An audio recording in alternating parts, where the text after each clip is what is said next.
বিসমিল্লাহির রহমানির রহিম। আসসালামু আলাইকুম। কেমন আছেন সবাই? আশা করছি ভালো। হাজির হয়ে গেলাম নতুন একটা রেসিপি নিয়ে।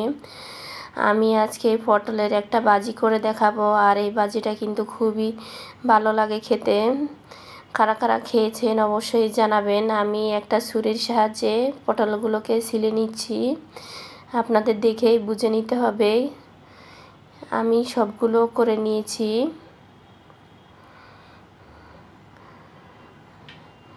এখন আমি পটলগুলোকে ভালো করে ধুয়ে পরিষ্কার করে নিব। এই তো আমি পরিষ্কার করে নিয়েছি। এখন মাঝখান থেকে এভাবে কেটে নিব, কেটে বিচিগুলো আলাদা করে রাখবো। এগুলো আমার কাজে লাগবে, এগুলো আমি ফেলবো না।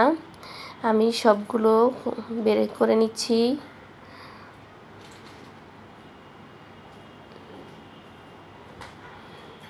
এই তো আমার সবগুলো করা হয়ে গিয়েছে।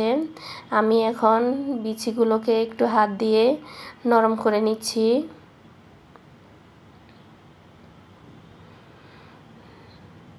এখন এখানে পেঁয়াজ কুচি দিয়ে দিলাম, ধনেপাতা কুচি, কাঁচামরিচ কুচি দিচ্ছি, একটা ডিম, স্বাদ মতো লবণ, মরিচের গুঁড়ো,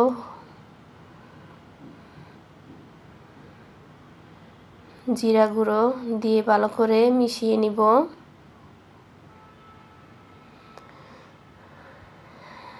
এই তো আমি ভালো করে মেখে নিয়েছি।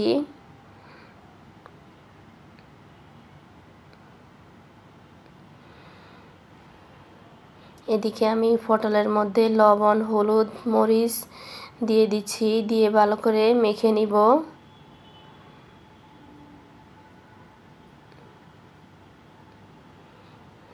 এই তো আমার সবগুলো মাখা হয়ে গিয়েছে। এদিকে চুলায় একটা ফ্রাই প্যানে আমি কিছুটা তেল দিয়ে দিয়েছি, দিয়ে তেলটা গরম করে নিয়েছি। এখন এভাবে দিয়ে দিব পটলের মাঝখানে। এটা ডুবো তেলে ভাজার দরকার নেই, তেলটা কম দিতে হবে, না হয় সবগুলো বের হয়ে যাবে। আমি এভাবে সবগুলো দিয়ে দিচ্ছি। এই তো উল্টে পাল্টে নিচ্ছি। দেখতে খুবই সুন্দর হয়েছিল, আর খেতেও কিন্তু খুবই ভালো হয়েছিল। কারা কারা এই পটল ভাজিটা খেয়েছেন অবশ্যই কমেন্ট করে জানাবেন। আমি সবগুলো ভেজে নিচ্ছি ভালো করে। এটা পরিবারের সবাই কিন্তু খুবই পছন্দ করবে।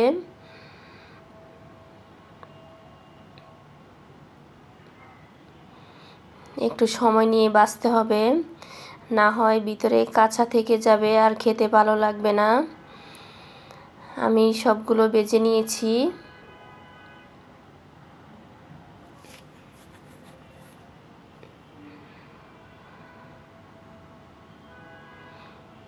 এই তো আমার সবগুলো হয়ে গিয়েছে, এখন আমি উঠিয়ে নিচ্ছি। আমার ভিডিওটি যদি আপনাদের ভালো লেগে থাকে তাহলে লাইক, কমেন্ট, শেয়ার করবেন। দেখা হবে অন্য কোনো ভিডিওতে। সেই পর্যন্ত সবাই ভালো থাকবেন। আসসালামু আলাইকুম। আল্লাহ হাফেজ।